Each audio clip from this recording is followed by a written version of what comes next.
If you're suffering the cost of living crisis right now, if you're a business, if you're someone who's on the brink of having their disability payments taken away or suffering under the two-child cap or the bedroom tax or something, there's none in there for you. Well, I think everyone's been a loser to some extent. With the autumn spending review, that's the time when we make the case for taxation changes, a fairer taxation system, ensuring that the wealthy pay their way and that we redistribute the economy properly. We've just heard the spending review. What's your immediate reaction to that? I'm glad it's over. I think that's probably the feeling from a lot of folk, because there was a lot of big announcements in there from Rachel Reeves, but I don't think there was a huge amount of clarity as to what the direction of travel is. I mean, if you're suffering the cost of living crisis right now, if you're a business, if you're someone who's on the brink of having their disability payments taken away or suffering under the two-child cap or the bedroom tax or something, there's none in there for you. And there doesn't appear to be the change that was much mooted by the Labour Party, and I think that'll be a huge disappointment to most folk. Is Scotland one of the winners from that spending review? Because Rachel Reeves was touting defence spending and job creation in Scotland, investment in Acorn and the headquartering of GB Energy. Surely Scotland's a winner there. I mean, I'm absolutely buzzing, as you can tell by the fact that GB Energy is in my constituency, headquartered there. I think as it stands, there's maybe 1-2 employees. Meantime, hundreds of folk are losing their jobs in the energy sector. So these things are all relative, and it's probably worthwhile Rachel Reeves remembering that and focusing upon the impact of some of her other policies on people back home in Scotland. When it comes to the wider financial envelope that Scotland's getting, of course Scotland should be getting money. Of course we should. It shouldn't be some grand spectacle. We contribute and we should be getting back our fair share.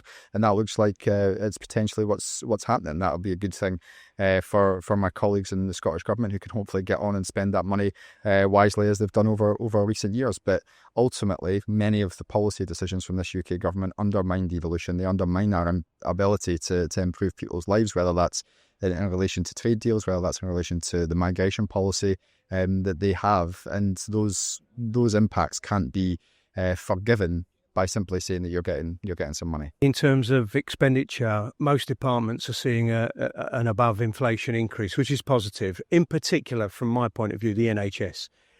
We definitely need to ensure that we have a healthy population, and it's important because we've got an ageing population as well, that those things are dealt with. Where I'm less happy is around things like welfare. I'm concerned about the cuts that are being proposed to disability benefits. I think we can find the money to make sure we don't need to make those cuts, and I would have liked to have heard something like that earlier today. What I would say is that today's announcement is about what they're going to spend. It's not about how much they're going to raise. That will come later in October with the autumn spending review. And then I think that's the time when we make the case for taxation changes, a fairer taxation system, ensuring that the wealthy pay their way and that we redistribute the economy properly. So you'd like to see a tax rise on the wealthiest to fund that day-to-day spending that Rachel Reeves was talking about today? Absolutely. I mean, I'm in favour of a wealth tax, but I'm also in favour of other changes to taxation as well. We can change the rules around corporation tax. We can change the rules around pensions, tax relief. There's a lot of things we can do. There's a whole list of options we can do. Don't just have one lever that you can pull. There's many. And I hope that later on in the year, they're the sort of discussions we'll get into. Well, I think everyone's been a loser to some extent. We think this was a great opportunity to deliver transformational change, particularly for social care and the NHS. And the government haven't really grasped that nettle today. We haven't seen what we wanted to see, which is a transformational investment in social care, a commitment to getting those cross-party talks and the Casey Commission wrapped up this year to deliver the change we need to ensure that the NHS can function. I mean, Rachel Reeves says she wasn't increasing day-to-day spending because of the fiscal rules. Is that something that you would like to see her break to increase spending on things like health and social care? Well, we think that she could have gone elsewhere for raising taxes, basically. You know, you don't have to break the fiscal rules to achieve the changes we want to change. We think she could have looked at the big banks and the tax cuts that the Conservatives made for them. We think she could have looked at digital services so that online tech giants are paying their fair share, and online gambling as well. There's lots of places where we could raise that tax fairly to deliver the transformational change that we need. But critically with social care, we need to have a cross-party consensus on how we fund it, and we need the Casey Commission to deliver this year and not in 2028. And we need that change to be forthcoming straight away. In the news yesterday was Labour's reinstatement of a winter fuel tax for pensioners that are earning about under 35k. A lot of young people perhaps have the criticism that that's a bit unfair because they are out working often for less than that money, and they perhaps feel like they're not getting as much help or support for the government as pensioners who can be sitting on assets worth quite a lot of money. How do you respond to that criticism? I mean, I've dealt with this question before on your programme, actually. This is about intergenerational solidarity. We don't want to pitch one group against another. That's not how families work, and we certainly don't want to see that in society as a whole. But if you're asking, should young people get assistance with their fuel bills, the answer is yes. And that goes back to my earlier question about, well, how do you then fund those things? Well, you fund those things by raising taxes in various ways. So, yeah, I absolutely accept that young people are having a hard time out there, whether it be with their heating bills, their rent, paying back their student loans, all of those issues. They're real issues that we do have to tackle. We don't want a generation that's living in poverty from 18 to 88. That's not what we want to see. So we're going to have to address this, absolutely. But I don't think the way to do it is to pitch one group of society against another. We're all in this, and we've got to sort it out together. People looking to get on the housing ladder might be quite happy with the announcement of almost double the government spending on affordable housing, which could help bring the government closer to its housing target of 1.5 million homes. What impact do you think this will have on young people looking to buy a house, and does it go far enough? It's a really good amount of investment, 39 billion, but there is a real concern, and the concern is that the detail doesn't show how much of that 39 billion is going to go onto social rented accommodation and how much is on affordable accommodation. And you and I both know that affordable accommodation is a nonsense. The word affordable is not affordable. People know that. Young people will know that.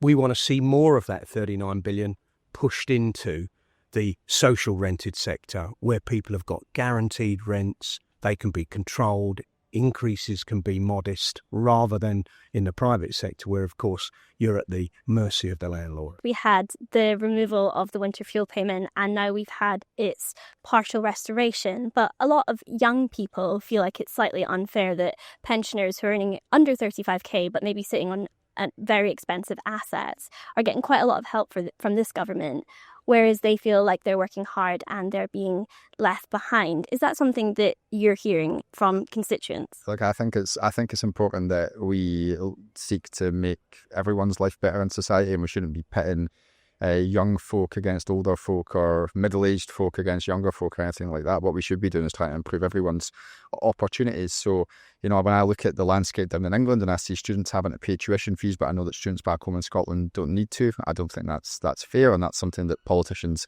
in the place behind me should be changing. I think when it comes to many of the big things that impacts young folk in terms of rents, in terms of the ability to get on the housing market, the housing ladder, in terms of being able to go on and have kids with the cost of childcare, those policies should be addressed. But I think you can do that whilst at the same time looking after the older generation.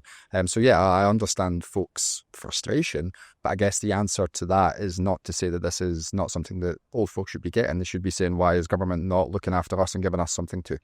You mentioned Rachel Reeves' fiscal rules there, which she was terrified of breaking. But the people of Hamilton, Larkhall and Stonehouse did vote for a Labour MSP. Is that not a Scottish endorsement of Labour's tax and spend plans? If they want to take it as an endorsement, then crack on. Last year in that area, I see one of their MPs getting awfully cheery in the chamber today, which is quite amusing. I think she's got a majority of around about 9,000-10,000, if I remember correctly.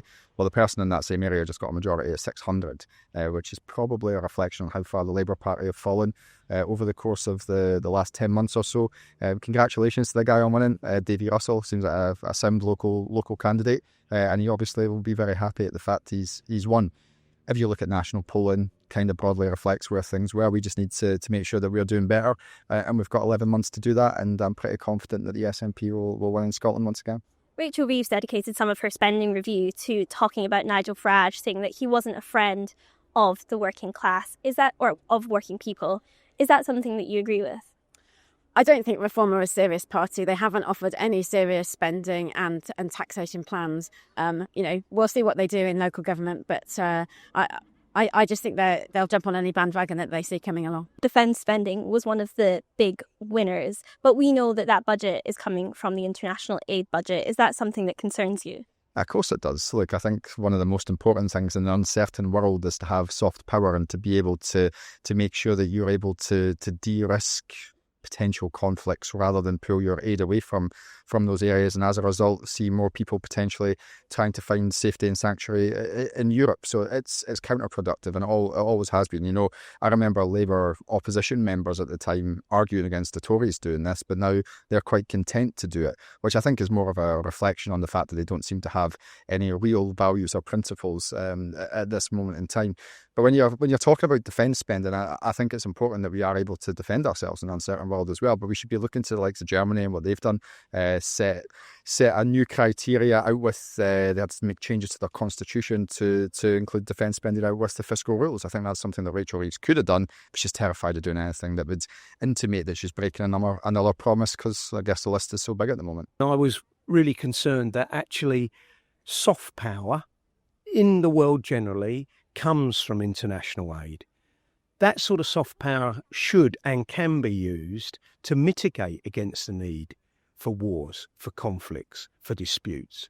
So it's really not an either-or issue for me. We should be doing both. Absolutely, we need to reverse that decision to remove the money from the overseas aid budget. And I think, going back to an earlier answer, we can do that if we raise the money properly from those who have the broadest shoulders. That's what the government needs to now consider doing. The plans that they've got in place are positive. They're definitely a step in the right direction. We need more of it, and to do that, we need to tax people. We welcome the government's commitment to 2.5% of defence spending. We recognise that in an increasingly unstable world, we need to go further. And that's why we've also called for cross-party talks on defence spending to work out how we can fund that properly going forward and be able to look after ourselves without having to rely on an unreliable US ally. Speaking of an unreliable US ally, State Secretary Marco Rubio had quite a lot to say about Keir Starmer sanctioning Israeli Minister Smotrich. What did you make of that, and do you think those sanctions go far enough? Well, we called for the sanctioning of Smotrich and Ben-Gvir a year ago, I think. The actions that are being committed in the West Bank, the settler actions, the blocking of aid into Gaza, is really, really problematic. And none of that is going to bring those hostages home quickly, which is what we really want to see. Aid flooding into Gaza and those hostages returned to their families in Israel. So we welcome those steps. And I think we have to be bold and take leadership on those issues. Smotrich and Ben-Gvir are ministers in Netanyahu's cabinet. Should the sanctions extend to Netanyahu? We haven't called for those sanctions to extend to Netanyahu. We think at the moment those are the two most extreme members of the cabinet. They're the right people to target with those sanctions. As I say, we need to get aid into Gaza and we need to bring those hostages home. We need to stop the colonisation on the West Bank, and they've been the most extreme proponents of those problems.